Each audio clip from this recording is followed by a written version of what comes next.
नमस्कार, मी पंजाब डक हवामान अभ्यासक. आज आहे 5 ऑक्टोबर 2024.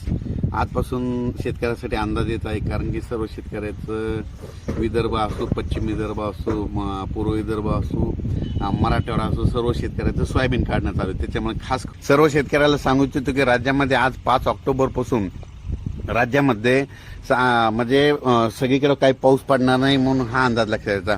फक्त राज्यात सांगायचं झालं तर आज 5 ऑक्टोबर पासून तुम्हाला एक सांगू इच्छितो की 5 ऑक्टोबर पासून इकडे सांगायचं झालं तर सातारा, सांगली, सोलापूर, कोल्हापूर, पुणे, इकडं नगरपर्यंत, इकडं त्याच्यानंतर धाराशिव, लातूर, त्याच्यानंतर बीड जिल्हा, इकडं परभणी जिल्हा, इकडं जालन्याचा म्हणजे जालन्याच्या इकडं घनसावंगी त्या भागापर्यंत, इकडं नांदेड जिल्हा, हिंगोली जिल्हा आणि यवतमाळ, म्हणजे ह्या इतक्या पट्ट्यामध्ये ह्या असा पाऊस पडणार आहे. म्हणजे ह्या 5 ऑक्टोबर, 6, 7 आणि 8 ऑक्टोबर ह्या 4 दिवसामध्ये म्हणजे तिकडे काही पाऊस पडणार नाही, विदर्भात काही जाणार नाही. म्हणून विदर्भातल्या शेतकऱ्यासाठी सोयाबीन काढत आहेत म्हणून त्यांच्यासाठी खरंच आनंदाची बातमी, कारण की पाऊस काही येणार.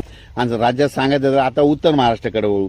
उत्तर महाराष्ट्रातल्या शेतकऱ्याचं काय झालं की आता त्यांचं कांदाचं रोप टाकायचं, तर त्यांना एक आनंदाची बातमी, तुम्ही आता हे कांद्याचं रोप टाकायला काही हरकत नाही, कारण की आता म्हणजे तुमच्याकडे एवढा काही मोठा पाऊस पडणार नाही, म्हणून तुम्ही तुमचं विचार करून तुम्ही तुमचं रोप टाकू शकतात.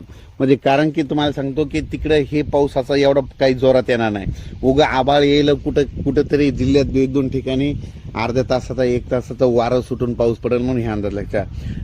खरंच जास्त पाऊस सांगायचं झालं तर इकडला पट्टा म्हणजे आणखीन परत एकदा सांगतो की जास्त पाऊस कुठं होणार आहे. 9 ऑक्टोबर ते 14 ऑक्टोबर दरम्यान सांगली जिल्हा, कोल्हापूर जिल्हा, सातारा जिल्हा, त्याच्यानंतर इकडं जत, पुन्हा कर्नाटक हे साईड, कर्नाटकची बॉर्डर, त्याच्यानंतर धाराशिव जिल्हा, त्याच्यानंतर नगर जिल्ह्याचा काही भाग, पुन्हा बीड, पाटोदा, आष्टी, कडा आष्टीचा तिकडल्या भाग, म्हणजे ह्या तिकडल्या कोपऱ्यातच म्हणजे सांगायचं त्या भागातच नैऋत्येच्या भागाकडेच महाराष्ट्राच्या म्हणजे तिकडेच पाऊस पडणार आहे 9 ते 14चा, म्हणून हा अंदाज लागला.